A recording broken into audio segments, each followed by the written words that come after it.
It was late evening in the small town of Rainsfield. Most people had gone inside their homes. The streetlights stood like tall guardians, casting a soft yellow glow over the quiet roads. A few children were still outside, kicking a ball back and forth, but even they were getting ready to leave. The air was cool and still. High above the town, the first stars began to show. Then, something strange happened. A bright light appeared in the northern sky. At first, it looked like a star, but it grew larger and brighter. Some thought it was a plane. Others thought it was a comet, but the way it moved was unlike anything they had seen before. It glided smoothly, as if it was choosing exactly where to go. A farmer named Tomas was the first to notice that the light was not just bright but also silent. There was no engine noise, no sound of rushing wind, only the faint hum of the night. He stood in his field, eyes fixed on the strange glow. Within minutes, people all over town were looking up. Phones came out, pictures were taken. Videos began to spread on social media. Across the world, news channels interrupted their programs to show the live footage of the object entering the atmosphere. Scientists at the National Observatory were already tracking it. The object slowed down as it approached Earth. Its surface shimmered in silver and gold, catching the moonlight in a way that made it look almost alive. Then, it tilted slightly, revealing strange patterns across its hull, patterns that seemed too perfect to be natural. In a control room deep inside the government's Strategic Research Agency, alarms started to sound. A woman named Director Hale ordered her team to pull up every record they had on similar sightings. On the wall screen, images flashed by drawings from old archives, photographs from early explorers, even ancient cave paintings. The same shape appeared in each one, a long, curved ship with a wide center and tapering ends. The last recorded sighting had been 30,000 years ago, according to the markings found in a remote desert cave. Outside in the desert, miles from any city, the object began to slow further. The bright glow around it faded until only its metal surface shone under the starlight. Then it came to rest on the sand without stirring a single grain. There was no crash, no dust cloud, no blast wave, only a quiet landing, as if the ground had been expecting it. A small team of military scouts was sent to the site within minutes. They moved cautiously, their boots crunching in the cool night air. From a distance, the ship seemed larger than a football field. Its hull was smooth, with no visible doors or windows. Lights ran in slow patterns along its surface, pulsing gently, like the breathing of some giant creature. Lieutenant Aaron, the lead scout, signaled his team to spread out. Each soldier scanned the surface with portable sensors. The readings were strange. There was no sign of fuel exhaust, no heat signature from engines. It was as if the ship had simply appeared there from nowhere. Suddenly, a deep tone rolled through the air. It was not loud, but it carried a weight that could be felt in the chest. The sound seemed to come from the ship itself. Then, a panel on the side began to shift. The movement was smooth and silent. The soldiers held their weapons ready, unsure of what would emerge. The panel opened to reveal a chamber bathed in pale light. The interior was not like any craft humans had built. It was organic in shape, with walls that curved gently and glowed softly. Strange symbols ran along the edges, shifting like water. Director Hale arrived at the site by helicopter. She stepped out, her coat fluttering in the wind from the rotors, and stared at the ship with narrowed eyes. She knew this was not just an encounter. This was history repeating itself. The last time this ship had been seen, the Earth had been a very different place. The world had been young, and humanity had been little more than scattered tribes. Now, 30,000 years later, the ship had returned. While the scientists examined the opening, a sudden beam of light rose from the top of the vessel and shot into the sky. It passed through the clouds and into space. The beam lasted only a few seconds, then vanished, but everyone knew it had been a signal. Something, or someone, had been informed that the ship had arrived. Back in the command tent, Hale spoke with her lead scientist, Dr. Norton. He explained that the ship's design matched no known technology on Earth. The materials were beyond Anything human industry could create, even stranger. The energy signature matched readings from samples taken from ancient ruins on 3 different continents. It was as if the ship had left pieces of itself behind long ago. News of the landing spread quickly. Some people feared it was the start of an invasion. Others believed it was a chance for contact and friendship with beings from the stars. Across the world, debates began. Was this a gift, a warning, or a claim? In the middle of the desert night, the ship stood silent again, its lights slowly fading until they were barely visible. The soldiers kept their distance, waiting for orders. The scientists kept scanning, hoping for another sign. And in the sky above, far beyond human eyes, something moved in answer to the ship's signal. The world had changed in a single night. No one could yet say whether for better or worse. But one thing was certain: whatever was aboard that ship had been here before, and it had come back for a reason. The desert air was cold by the time the second night arrived. Soldiers remained at their posts around the ship, moving in quiet patterns under the watch of floodlights. No sound came from the vessel since the first night's signal, but the feeling of being watched never left the camp. Director Hale had ordered that no one enter the ship until more scans were complete. Her team had set up a row of machines along the edge of the landing site. Cables ran across the sand like dark snakes, carrying data from sensors to the command tent. At exactly midnight, without warning, the lights on the ship flared to life. The patterns along its hull began to move faster, spinning in rings toward the central chamber. The soldiers stepped back, some raising their weapons. A deep tone, the same as before, echoed across the desert. Then the opening widened, and shapes began to move inside the pale light. Slowly, 3 tall figures stepped out. They were unlike any creature the humans had seen. Their skin was smooth and silver, reflecting the floodlights in a soft glow. Their heads were long, with large black eyes that caught every movement. They wore no helmets, yet seemed to breathe the desert air without trouble. The lead figure stepped forward. It held its hands open, palms facing out, in what seemed to be a sign of peace. Director Hale moved to the front of her group. She did not speak at first, waiting to see what the visitors would do. The alien's voice was calm and clear. Strangely, it spoke in perfect human language, though with a soft tone that gave the words an almost musical sound. "We have returned for what is ours," the alien said. "This vessel was placed on your world 30,000 of your years ago. It belongs to our people. All that remains within it belongs to us." The camp fell silent. Even the soldiers lowered their weapons slightly in shock. The alien continued, "You have cared for it without knowing. Now it must leave with us. It was never meant to stay here beyond its time." Director Hale studied the visitors carefully. She noticed that while they looked calm, their eyes seemed to scan everything: the soldiers, the machines, even the sky above. She asked, "Why now? Why return after so long?"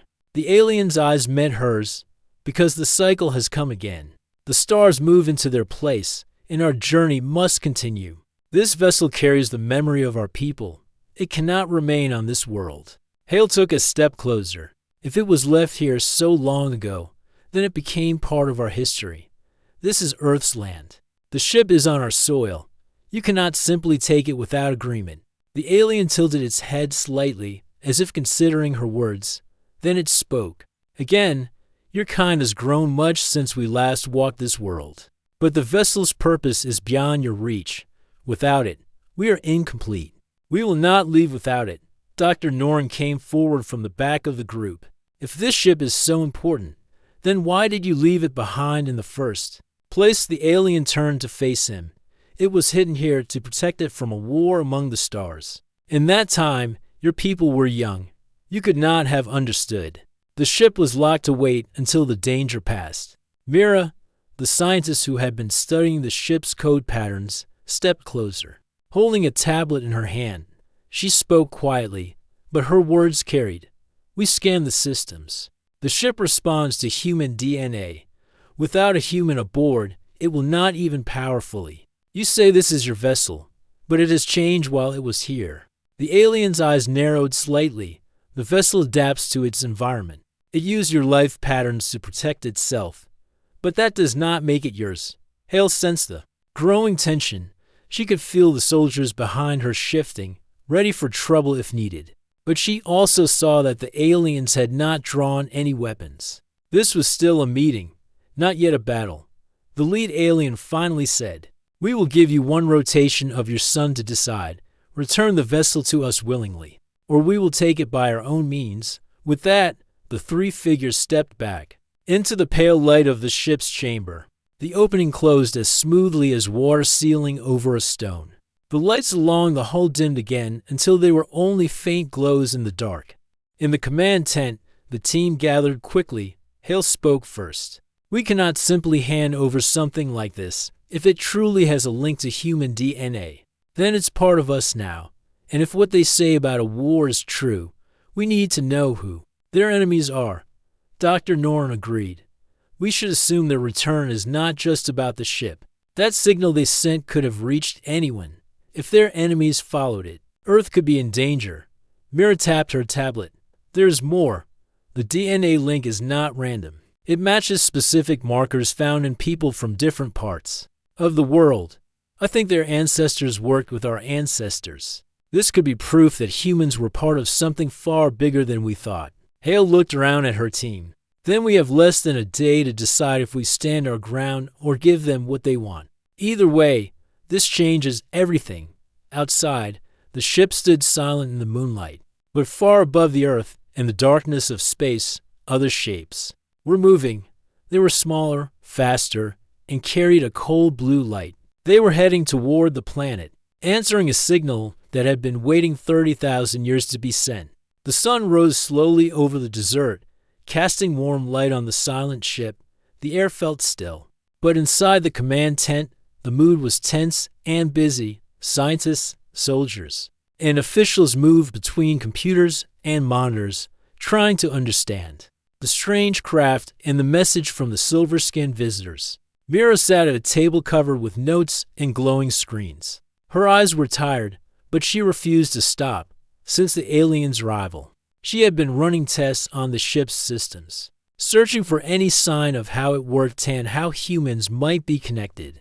To a dot, her hands moved quickly over the keyboard as she studied the ship's core code. It was like nothing she had ever seen.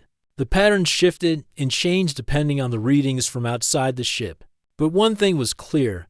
The ship's operating system reacted to human DNA. She called Dr. Norn over to look. "This is what I found," she said, pointing at the screen. "The ship is built to recognize and respond to human genetic markers. Without a human nearby, it will not fully power on. It seems the ship needs a living human to work as a key." Norn stared in surprise. "So, the ship can't fly or even open fully without a human?" he asked. Mira nodded. "Exactly. The alien visitors said the ship belongs to their people, but it has changed while it was here. It has adapted to us." Director Hale joined them, folding her arms. "If that is true, then we are more important to this story than we thought. It means we are connected to these aliens in a way no one expected." Mira looked up. "I think the connection goes deeper. The DNA markers are not just random. They match specific groups of people from different parts of the world. That suggests our ancestors had contact with these beings. Could it mean they helped humans evolve?" Norn wondered aloud. "It's possible," Mira answered carefully. "We need to study the ancient ruins more closely. They might hold clues." Hale nodded. "Then we must find out everything before we make any decisions. The aliens gave us one day to return the ship, but we do not even understand what the ship truly is." That afternoon, a small team of archaeologists and scientists joined Mira at a nearby excavation site. They had brought samples from caves where ancient paintings had been discovered. The images showed strange figures, tall beings with elongated heads and a ship that looked just like the one in the desert. Mira traced her finger over one of the stone carvings. "Look at this," she said. "These shapes match the symbols on the ship. Our ancestors recorded their meeting with the aliens. This was not a one-time visit, it was a relationship." One of the archaeologists, a man named Sorrow, added, "The paintings also show humans helping the tall beings. It looks like they guided them through dangers, maybe even helped hide the ship. The idea surprised everyone. So, humans were allies, not just strangers, Hale said quietly. Sara nodded. Yes. But somehow this history was lost or erased.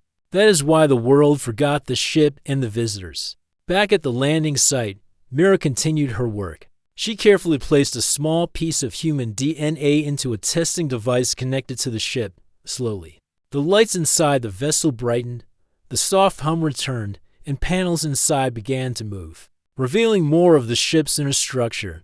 Mira smiled with wonder. It's responding, she said. We are part of its system. Suddenly, a soft voice came from the ship's control panel. It was a strange language at first, but then words formed in perfect English. Human recognized. The voice said, "Welcome, partner." Mira and the others stared in shock. The ship was alive in a way they had never imagined. It was not just a machine, it was a living link between humans and the aliens. That evening, the alien visitors returned to the camp. They did not come from the ship this time. Instead, a bright light appeared nearby, and the three silver figures stepped out from the shadows. The lead alien spoke again, this time with less anger and more curiosity. We see that the vessel is no longer alone. It has grown with you, Director. Hale asked, "What does that mean?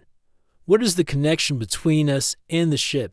The alien replied, "Long ago, our ancestors faced a great war that threatened all life. To survive, we left parts of ourselves in this vessel and chose to bond with a species that could help protect it.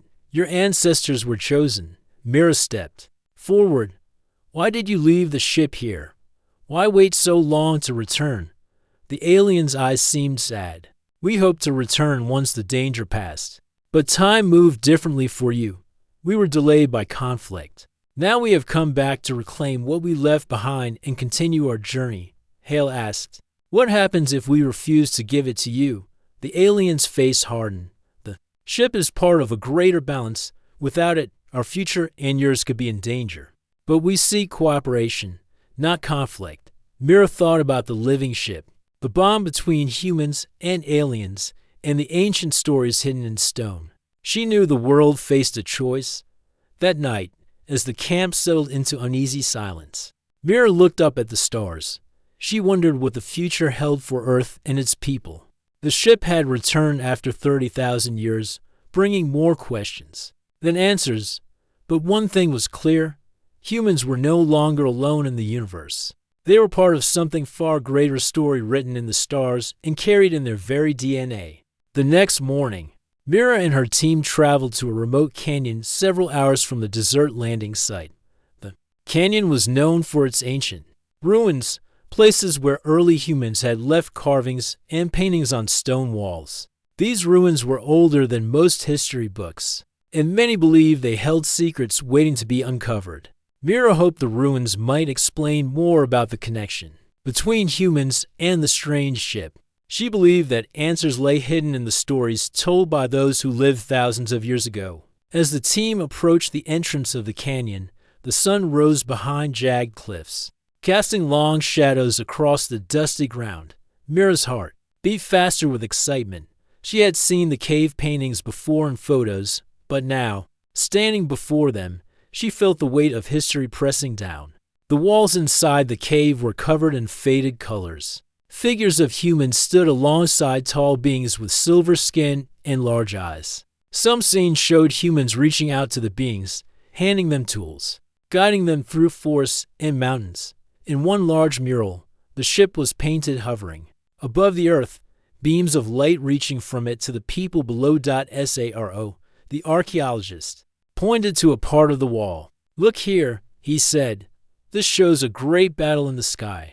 The tall beings fought enemies we can only imagine. The humans helped by creating traps on the ground and warning of attacks." Mira touched the rough stone surface carefully. "This tells a story of trust and teamwork. It means humans were not just bystanders, but partners in this ancient struggle." As the team studied the paintings, Mira noticed symbols carved along the edges of the murals. They were similar to the ones on the ship. Using her tablet, She took photos and began to translate the symbols using the data from the ship's computer. Hours passed, and the sun moved across the sky, slowly. The symbols revealed a message: in times of great danger, those bound by blood and trust shall rise as one. The chosen will protect the vessel and carry the future. Mira read the words aloud. This confirms it. Our ancestors made a promise. They joined with the alien visitors to protect the ship and their knowledge. Sorrow added, and it explains why the ship recognized our DNA. It was designed to bond with us, to keep this promise alive through generations. The team found a narrow passage deeper into the canyon. They followed it carefully until they reached a hidden chamber. Inside, stone tablets lay on the ground, covered in dust. The tablets told the story of a great cosmic war between star nations, a war so fierce that entire worlds were destroyed. One tablet described the ship's journey. It was sent to Earth as a safe place, a hidden refuge to protect what was left of a dying race. The tablet also spoke of a secret alliance, the ancient aliens, and early humans had joined forces to protect the ship and the knowledge it carried. Mira's voice trembled as she read. This is more than a ship. It is a symbol of hope and survival. For two worlds, when they returned to the desert camp that evening, Mira shared the findings with Director Hale and Dr. Norin. The mood was quiet but filled with new understanding. Hale said slowly, "This changes everything we thought we knew. If humans helped protect the ship so long ago, then our claim is not just about territory. It is about duty, partnership, and history. Double quotes Dr. Norin added. It also means the aliens may not be enemies. They are part of our story, our family. In a way we never realized." Mira looked out toward the ship, now resting quietly in the sand. The glowing lights on its hull pulsed softly, as if responding to the truths uncovered in the canyon. Suddenly, her tablet beeped. A new message appeared from the ship's system. The words were simple but powerful. The bond awakens. That night, Mira dreamed of stars and distant worlds. She saw humans and tall silver beings standing together, facing dangers that stretched across the galaxy. She felt hope, a hope that this ancient alliance could rise again to protect the future of all. The next morning, the camp prepared for the arrival of a new message. The world waited to see if the aliens would come again, and what they would say next. The desert camp buzzed with nervous energy. The discoveries from the canyon had changed everything. Humans were no longer strangers to the ship or the silver-skinned visitors. They were part of a shared history, a partnership written in the stars and sealed in stone. Director Hale stood before her team as the sun rose. The aliens gave us one rotation of our sun to decide. Now we know the truth, but we must be careful. We don't fully understand what they want or what might happen if we refuse. Dr. Norin nodded. Their warning was clear. If we do not return the ship, they said they will take it by force. But with what? We have no idea what their technology can do. Mira added, the ship is connected to us, but it is also theirs. If we refuse to cooperate, it could trigger something dangerous. I believe we need to try and make a deal. The camp prepared to send a message back to the alien visitors. They used the ship's communication system, a complex network of lights and sounds that Mira and her team had slowly begun to understand. The message was simple but honest. We seek peace and understanding. We ask to meet and discuss our future together. That evening, as the sun dipped below the horizon, a beam of light shot from the ship into the sky. The silver figures appeared again, but this time with more 10 of them, standing tall and calm. They stepped forward, and the lead alien spoke with quiet authority. Your message has been received. We come to speak, but time is short. Director Hale stepped forward. We want to understand. What is the true purpose of the ship, and what danger do you face? The alien's eyes seemed to hold both sorrow and strength. Our people once ruled a vast part of the galaxy, but a dark enemy rose, a force that destroys worlds and consumes life. We fought, but we were pushed back. The ship is a seed of hope, containing knowledge and power to help us rebuild. Mira asked, what kind of knowledge? How can it help both our worlds? The alien looked at her carefully. It holds technology that can heal planets and protect life. It carries memories of our past and keys to our future, but it is incomplete. Without the bond of those who share our blood, the humans, Hale considered this. If we agree to help, what will we have to give? The alien's voice grew serious. We need your help to protect the ship and prepare for the coming battle. Our enemies follow us across the stars, and they will come to Earth if we are not ready. We ask for your loyalty and support. Norrin asked, what if we refuse? What will happen then? The alien's eyes darkened. Then we will be forced to take the ship by power. We do not desire war, but we will not let our future die. The room grew quiet. The stakes were clear. This was no simple choice, it was a dangerous bargain. Mira stepped forward with a plan. We want to help, but we need to understand more. Can you teach us? Can you share your knowledge so we can prepare together? The alien leader nodded slowly. Yes, we will share what we can, but trust must be earned. We will test your courage and commitment. Over the next days, the aliens began to share their technology and knowledge. They showed how the ship could harness energy from stars and heal damaged ecosystems. They taught the humans to work with the ship's systems, unlocking powers that had been dormant for thousands of years. Mira spent long hours learning from the visitors. She was amazed by their wisdom and technology, but also saw the weight of their fear and determination. The war they faced was not just theirs, it was a threat to all life. As the days passed, the desert camp transformed.